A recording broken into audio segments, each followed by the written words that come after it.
Welcome to the South Bay FM Video Podcast. Join real estate broker Michael DeLay and Jeff Becker as they take you on a tour of one of San Diego's most vibrant communities, the South Bay. Michael and Jeff delve into the local real estate market and explore topics that matter to current residents, buyers, and sellers. Whether you're a longtime resident or considering a move to the area, this video podcast is your go-to source for all things South Bay. So sit back, relax, and let's shine a light on this amazing community. Welcome to South Bay FM. This is Mike DeLay, your host with Jeff Becker. Welcome, Jeff. Hello, Mike. How are you today? Doing great. Mike, I have a question for you. How excited would you be if I told you that we could do something that would maybe add $500,000 to the value of your home or provide ongoing rental income to your home? That sounds like a good idea. That would be pretty cool, right? Especially in this market. Especially in this market. Well, it's not a dream. It's a possibility. And tonight's guest, Bill Adams, is someone who could tell us exactly how that could be done. Bill, how are you? Bill, I'm good, thanks, and thanks for the invite. Thank you for coming. Yeah, so a lot has changed. California has introduced some new laws. One's SB 9, the other one's SB 10.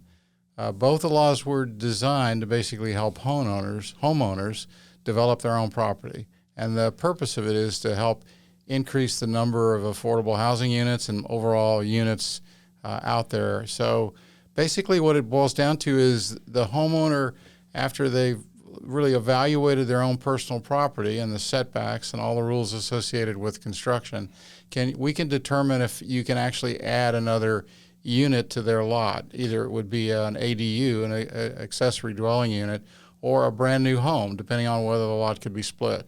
So wait a minute. So you're talking about if, for example, especially in West Chula Vista, a lot of the lots are narrow but very deep. Right. And you have the house in the front, but behind it, there's a big lot. So you're talking about building another home almost, or like a little apartment or something in the back. Is that correct? Yes, there are actually two development opportunities. One is an ADU, which tends to take up a lot less space, and it can be attached or unattached. It can be as small as 300 or 400 square feet or as large as 1,200 square feet. It's a legal rental, has a kitchen, can have up to 3 bedrooms in it. So it's almost like a new house, but it stays on the existing lot, so it stays in the same APN number.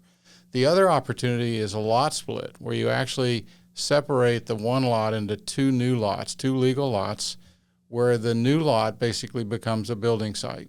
And you can build any size home that you can build on that site as long as you follow the setbacks. And what do you mean by setbacks? Setbacks is the distance between the back of the lot, the side yards where you have neighbors, or the street in the front. And depending on where you are in the city or the county, the setbacks are all different. So you have to evaluate each area of the county to determine what the setbacks are. So we do that. It's one of the jobs we do. We actually come out and help you understand what opportunities you have on your property, and we try to walk you through the process of how we could get it entitled, in other words, get permits, how we could actually supply plans to the authorities to make sure we could actually go under construction, and then give you estimates on what all that would cost, the construction itself, and then the after effects, basically do a complete analysis of what the financial returns would be. For an ADU, it's almost 100% that you're going to add somewhere between $75,000 and $100,000 of value to your property, and that's above the cost of an ADU. So immediately once you build it, you just created $100,000 of net worth. Wow. In addition to that, you're going to get rent. Yeah. And in a lot of cases, the rents in the county now continue to go up, and that's because we just have a housing shortage. And real quick, so how does an ADU differ from then instead just adding on to the existing house? Let's say I got a little 3-bedroom and I just want to add a big master bedroom and a bigger kitchen. How is that different? So in years past, people were always allowed to add on to their home. And in almost every instance when they did that, they didn't add another living unit, a building site. In other words, they didn't add a kitchen. They maybe added a bathroom or a bedroom. Well, that's great, but you can't rent that legally. That's more like a carriage house or a granny situation. These ADUs are legal rentals. They're just like you own an apartment. It's exactly alike. And it's meant to be that way so that long term, the city or the county can count it as a livable unit. So it complies with a lot of the federal guidelines now for increased housing. So would the biggest factor to an ADU versus an add-on be the fact that you have a separate entrance and a kitchen? Good question. Separate entrance and kitchen, yes. Kitchen is the big item because that really does differentiate new construction with having a rental unit, a legal rental unit. Gotcha. The lot split idea is a totally different concept because you're basically creating a whole new home and a whole new lot. So where before your home, let's say, was worth $800,000 and maybe the land was worth $300,000, now when you split the lot, you've basically added a $300,000 lot to your overall net worth. And if I'm not mistaken, there is no environmental laws that block a person from being able to add their ADU unit, correct? There aren't any environmental laws. They're primarily guided by setbacks, and the setbacks are meant to protect your neighbors. Gotcha. And also to make sure that ingress and egress from the street is sufficient. So you're not trying to block traffic. But the bottom line to all this is the state of California is kind of saying to the homeowner, here's an opportunity to add net worth. You just have to be smart about it. You have to invest appropriately, make sure you get the right kind of loans, make sure you use the right kind of construction, and make sure you get the maximum rental value. And that's where an expert comes in. Yeah, our job, we're kind of like a concierge. We're going to try to help you through the whole process. We're going to find the right builder for you. We're going to supervise all the construction. In a lot of cases, we're going to provide all the financing. And at the end, we want you to convert that construction financing into something long-term so you can maximize both the rental income and the value of the new project. And that's where you and I were having a little bit of a pre-conversation before this. And my background is in lending. And often people look to a home equity line of credit or a construction loan, which both the construction loan often is very expensive from the standpoint of if they want to keep a certain amount where they could have it rate and term refinanced. And then, of course, on the other side, a home equity line has the disadvantage of time waiting often with the banks. And you were mentioning earlier about the construction loan itself and that you were encouraging it from the contractor because of certain things. So why don't you share a little more on that? Yeah, I think it's pretty straightforward for us. We think that the greatest value to the homeowner of a loan is a long-term loan where you can actually match up the payment to the rent you're going to receive. And that's hard to do if you try to start out with that loan before you know exactly how much rent you're going to get or how much you're going to have to spend. So we like to encourage investors, in this case homeowners, to take out a construction loan, finance 100% of the construction, and the minute it's all done and you have a tenant in there, then bring that package to your home lender and make the best deal you can for a long-term loan.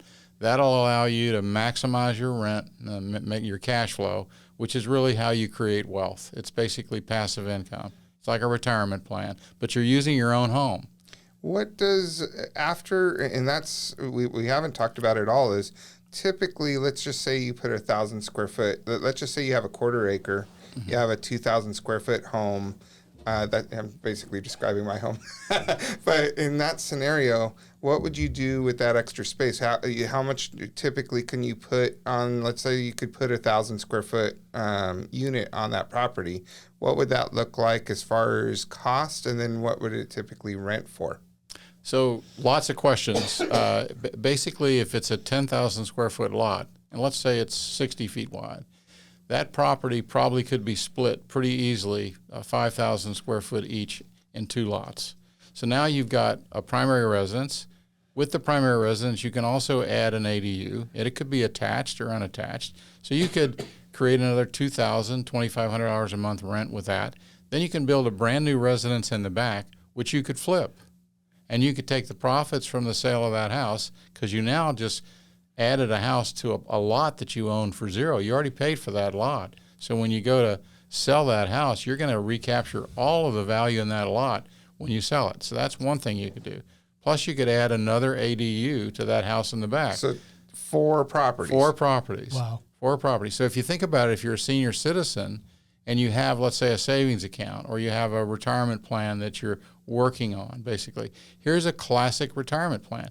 You move out of the main house, you fix it up, you get a lot more rent for it because it's bigger. You move into the ADU. It's a 2-bedroom, 2-bath unit. It's plenty good. It's all on one level, so you can live there comfortably. You rent out the front house. You sell the back house. You just put a bunch of money in your pocket. You increase the size of your savings account, and now you have passive income. Just 1 second. Trevor, I need a cough. Sorry. Gosh, that's embarrassing. Get that out of the way. That would cost for a week. Well, the first time it was me. Yeah. I'm sure I'll be next. It just happens. Okay. I'm good. Back. 5, 4, 3, 2, 1. Yeah, the bottom line here is what we really want to do is we want to look at everybody's property first. We want to do a full evaluation. We want to understand how these new laws would help or benefit the homeowner. And then we slice and dice, if you will, the property up, and we talk through all of the possibilities with the homeowner. Some of them may say, hey, that's too much development. I can't stand that. I don't want to have anybody next door to me. If that's the case, that's fine. That's totally fine. If they're 65 years old and they may not be able to live in that house for another 10 years, they need to think about how to develop their property for sale so it's ready for sale. So they maximize the potential of the sale because they're not going to realize that value unless they develop the property. When you go to sell that house, you cannot get value for what you can do. You only get value for what you did. Do you see a perfect age to do this? Or a perfect amount of equity that you need to be able to make that decision? Like, let's say a person walked in and they used an FHA loan. They've been saving for 2 or 3 years. They've been able to accumulate, let's say, $50,000, and they buy a $900,000 home. And they're on an FHA. How quickly could they reasonably start to look at, is it equity, like at that point, where does the equity hit, and when would they be able to start making that switch? So in that particular case, you don't have a lot of starting equity, but if you have financing to do the construction, you create equity through the construction. It's a beautiful situation. What California has done is basically offered to people that don't have a lot of equity in their home an opportunity to create equity in their homes, especially with the back lot. If you just develop the back lot, you will create equity in your home. It just has to come through you through a flip or through a sale. If they had a proper income, would that also allow you as a contractor doing the construction loan separately? Would that be something that they would look at, or do they need a certain amount of equity to do that contractor loan? Well, every lender, as you know, really wants to see that the borrower is going to pay them back. And the more equity you have in the property, the more comfortable they are that, you have enough vested already that you're not going to walk away from it. But it has a lot to do with whether you have a job, how you plan to use the new development. Are you going to rent it or not? A lot of lenders that we work with will actually take a pledge of the future rents as the collateral. You don't even have to have equity in your home.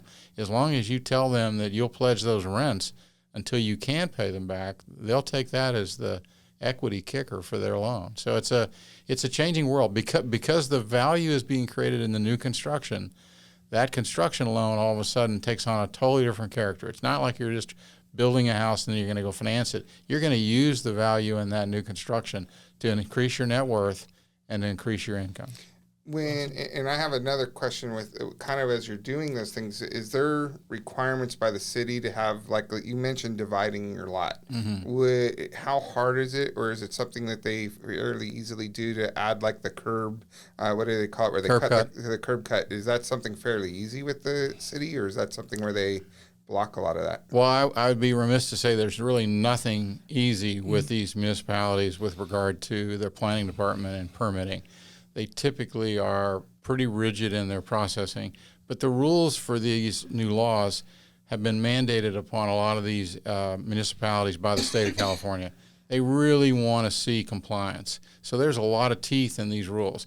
These rules basically also really will override all of the HOA rules. So a lot of HOAs in new developments have prevented homeowners from adding onto their homes. Well, if you wanted to add an ADU onto a home in an HOA, the HOA cannot prevent that. So the laws have been stiffened up to try to help homeowners, get through the process. And that's because the cities know we need more housing. Absolutely. Like, where it's a crunch. There's just not enough for everybody, and that's driving the prices so high.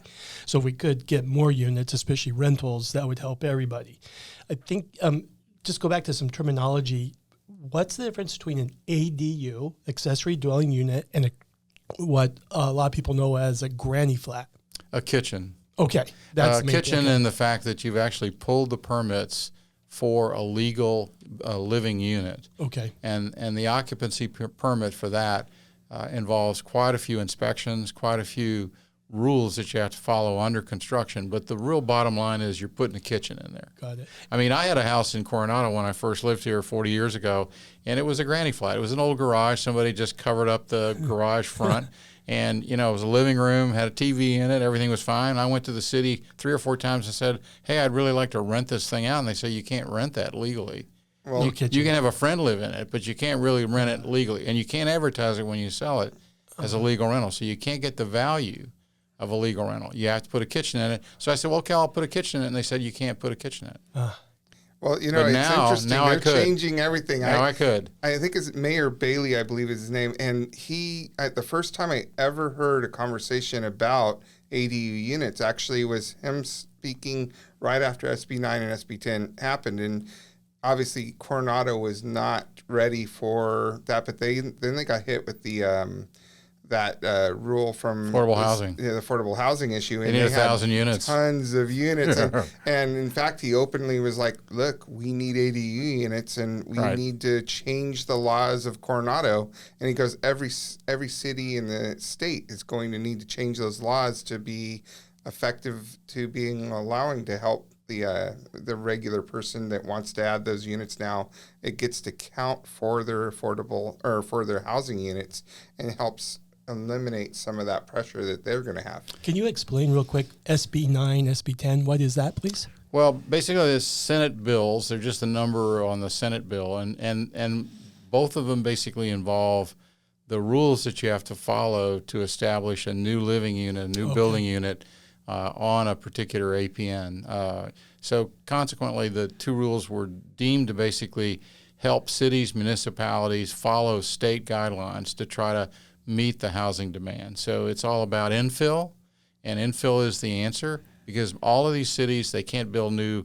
police departments, they can't build more schools, they can't build more train stations. So what do? They have to go back inside their boundaries and add more houses.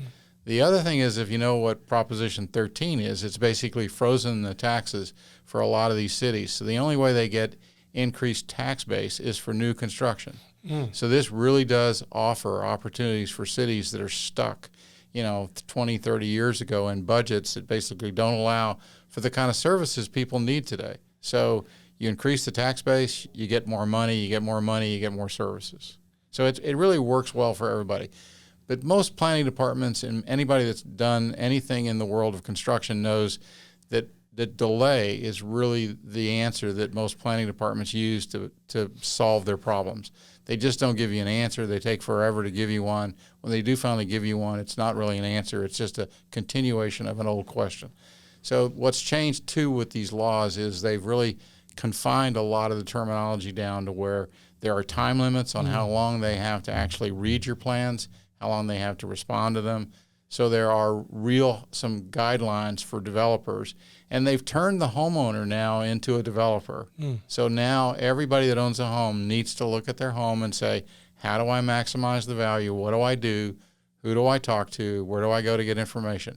And so a lot of them are doing that now, and that's really part of our job. And that's where you come in. You can give them you're the expert, you know the laws. I think you mentioned that it's even different city by city. It is. Chula Vista versus San Diego.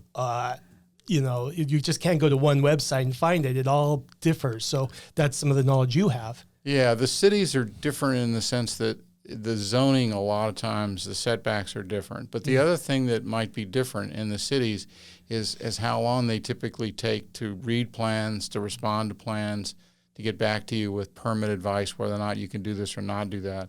So we try to work wherever we can, especially when we're building an ADU. we try to work with a set of plans that has already been through the planning department. And most of the cities have that, right? Or Well, they have that. approved plans, but they may not be the kind of plan you want. So basically, there's a 2-bedroom and a 1-bath plan, and a 1-bedroom and a 1-bath plan, and a 3-bedroom, 2-bath plan. There's wide properties, there's narrow ones, there's squares. So there's lots of different shapes and sizes. So the idea is once you've figured out where you want to put this on your property, and you've measured the setbacks and you sit it in there, then our job is to go find that set of plans that's basically already been approved. So we don't spend 6 months or a year trying to get a permit. So you don't need to hire an architect. No. You can pick something, so that way you'd already know what it is. It's more likely you'll go through the process faster. That's awesome. There are thousands of plans for houses already in the public domain. The trick is to figure out how to pick the right one for your situation. Are you going to rent it? Is your grandmother going to live in it? Do you need 2 bedrooms now, 1 bedroom later? What do you want? So you really have to sort of build in as much flexibility as you can. But once you lock it in, the key to low cost is to not make changes and to stick with what you agreed to, and to make sure the setbacks are all accommodated and that the engineering work was done in advance. Then you're likely to get a finished product for the price you were quoted. I know that there's often height limits to a lot of the things as well. Is that typically, have you seen or have you been involved with any where they're going 3-story now, or is that kind of not really happening just yet? Well, most of the height limits you see in residential neighborhoods are either 30 feet or 20 feet. Occasionally you'll see a 40-foot restriction. A lot of times it has to do as much as to where that measurement takes place, because most of the cities actually measure the height from the center of the street that the house is on. So you take a 45-degree angle and you go from the center of that street and you take it back to the front of your house. Well, if that hits 30 feet, you can't go any higher. If you push the house back further, you can have a higher house, but you lose more of your lot. Gotcha. So there's trade-offs all over the place, and one of our jobs is to look at the height restriction and then see what can be done. But in a lot of cases, a 2-bedroom, 2-story ADU is possible, and we do a lot of ADUs on top of garages. So you're adding a living space above an existing garage. Right. So that space above the garage isn't being used. Correct. So now you can't. That's smart. Yeah. So this is the type of, when they always talk about sweat equity, this is sweat equity for someone who's willing to do the reading and the work with you, or somebody just like you, where they're learning how to basically make money and properly finance that home, willing to go through the time period in which they're going to do the construction, and then become the landlord, become a person that's going to start creating a form of wealth in addition to where they currently are making. Correct. There's 2 real kinds of wealth that we create. One is the wealth associated with the value of the stream of income. It's called the income approach for an appraiser. When he goes out and looks at an apartment building, how does he put a value on that apartment building? Well, he values the stream of rents. He uses the inverse of a percentage. If you need to make 5% on this piece of property, he does the inverse of that, divides it by the total rent, and that tells you how much you can afford to pay to generate a 5% return. So if you need an 8% return, you do the same thing. It just takes more rent. So we do the income approach, we do the valuation. In almost every case, when you apply that income approach, you're going to be creating, let's say, $100,000 of new value over what you paid to build it. The other kind of income you get is passive income, and that's from the rent itself. So if you're committed to renting it, or you're committed to living in it but renting your front house, you can calculate the value of that stream of income by using the same thing. How much money would I have to have in savings to create that much income? What is a typical amount of time once you start construction that people have to plan for, Good question. in a general time period? We like to think that the planning and the permitting phase is half the time. It takes about 6 months in most cases to get a fully engineered set of plans, one that accommodates your existing piece of property, where the sewer tap has to go, where the utilities have to go, where all that works, and another 6 to 8 months to actually complete the construction. So 12 to 14 months is a pretty good rule of thumb. It can take 18 months depending upon weather, depending upon inspections. A lot of these municipalities don't have enough inspectors, So we have to stop construction at different stages along the way, wait for an inspector to come out and make sure we've met the criteria under the code before he'll allow us to move on into the next phase of construction. So the total construction may only take 3 or 4 months, but you may waste 3 or 4 months in inspections. Well, anyone who's been buying a new build construction home in the last 6 months to a year, they know the delays just caused by the weather that you were talking about. So. Correct. There was a lot of that. There was a lot of that this year. We had a property that took almost 4 months longer because every time we went out there, it would rain and everything would get wet and we'd have to wait to dry it out. But at the end of the day, 6 to 8 months is a pretty good guess for an ADU construction. A whole home, 2,000 square foot home, might take another two months more. Bill, I think a common misconception I've heard is that the only way you can add on is if there's an alley behind your house. Is that true? That's not true. Not true. Okay. Alleys are great because if you're going to split a lot, it gives you another access point to the house. And when you split the lot, one of the things you have to do is provide access to that homeowner because he's going to literally have to get back to that back house. So if he's on an alley, he can get there right off the alley. If he's going to go through your side yard, you have to create an easement, like a driveway for him to be able to get back there. So there are issues associated with, the actual location of the house within the block the house was built in. So that's great. I think another question that people wouldn't understand is what about like the utilities, like the sewer, the water, electricity? How does that work?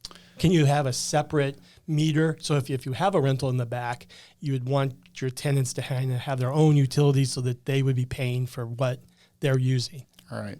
Utilities are a totally different issue unto themselves, primarily because you're dealing with a couple of very large bureaucracies. SDG&E is not an easy enterprise to deal with. So we try in every case to not have to get a brand new box for every development we do. We want to use the old box where we can because we don't really want to have to spend a lot of time waiting for SDG&E to come out and do what they do. But at the end of the day, if you really want to have separately metered utilities and you have to put a new box in, you have to bring in new power, that takes some time. And one of the first things we do at the site, before we even give you an estimate on what it's going to cost, is we measure all of the utility impacts, what we have to do. Sewer tap is number one. That's the first thing we do. We get the old original building plans. We figure out exactly where you tapped into the city for the sewer, and then we want to tap into your line, not the city's line. That's how we save you money because a sewer tap is expensive.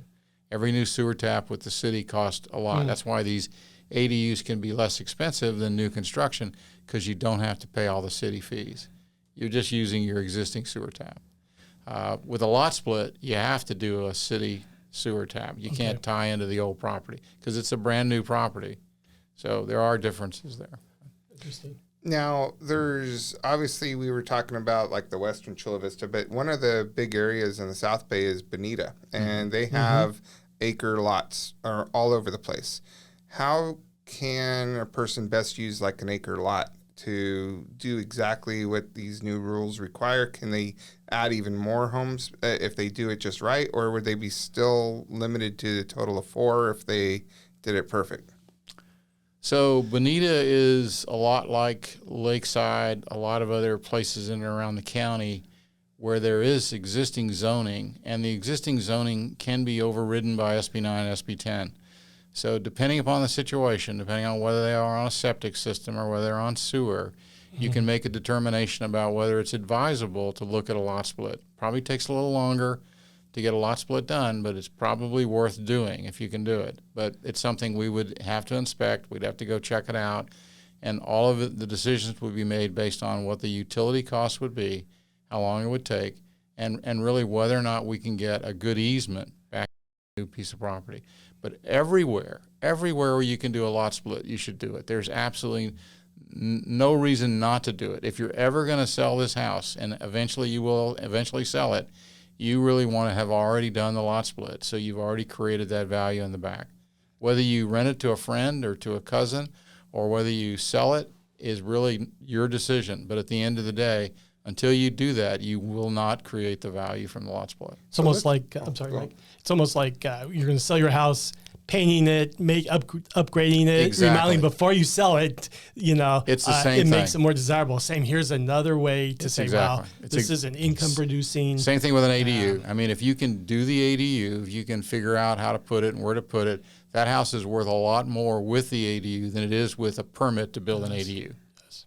Used to be we'd sell houses with plans and architectural drawings, and that's great, but you don't really get any value for that. It's a nice thank you. You build something back there, you're going to get paid for it. Yeah. Paid well, as a matter of fact. Yeah. Any other questions? Any other closing thoughts here, Bill? God, we appreciate all this great information. Yeah. Obviously, I'm assuming one of your slides that we're going to be able to show is yes, all your contact information. So people watching, please take a look at the slide when it's there. We'll also put it in the website, I'm sure. The name of your company, Bill? I have two companies. One's called a Multi-House, and that's a joint venture with a builder, and the other one's called Now-Haus, which is a real developer. Both of them will take your call. We'll look at your property online. We'll give you some quick answers on the phone. If it makes sense for us to come out, we'll come out, do a site visit. All this is free. When we're all said and done, we'll sit down with you and tell you what we think you should do. If you want to do any of it, we're ready to go. And I'll give a plug for you, Bill. You helped one of my friends build an additional unit in the back of their property. And, one of the scary things about doing building or any kind of remodeling with contractors is sometimes they show up, sometimes they don't, and you don't know if you can trust them. And my friend said I was very appreciative of you being that middleman, making sure things are on time, trying to solve problems that come along. So, you take away some of the fear that someone could say, like, oh, I don't want to deal with construction guys. They don't have to. They can let you do that. Yeah, that is our primary job. Once we figure out what you're going to do, our next real focus is to pick the right contractor and to insulate you from all the way through the process, to make sure that you call us instead of him when you're worried about something. When you don't know what's going on and you want an answer, you call us, not him. That's perfect. And we manage him. That's especially nice if it's a property where you don't live on it. Maybe it's an investment property. Exactly. Maybe you don't even live in San Diego County, knowing that you're taking care of it for them. That's wonderful. Well, thank you so much for sharing time today. I learned a lot, and I mean, this is a constantly changing subject, and it's great to have a resource where people could go and really get educated by you. And thank you so much for joining us today. Hopefully, many people that are listening or watching will be able to get that information, contact you, and learn a lot about something that can really help them in retirement, like you said, or create an additional finance situation for them where they can supplement their income. Yeah. Thanks Viewers today, when you see this podcast, if you call Bill, let him know that you saw him on South Bay FM podcast. And if you enjoyed this video, please, we'd really appreciate it if you hit the like and subscribe button underneath the video. And again, Bill, thank you so much. Thank you. Thank you.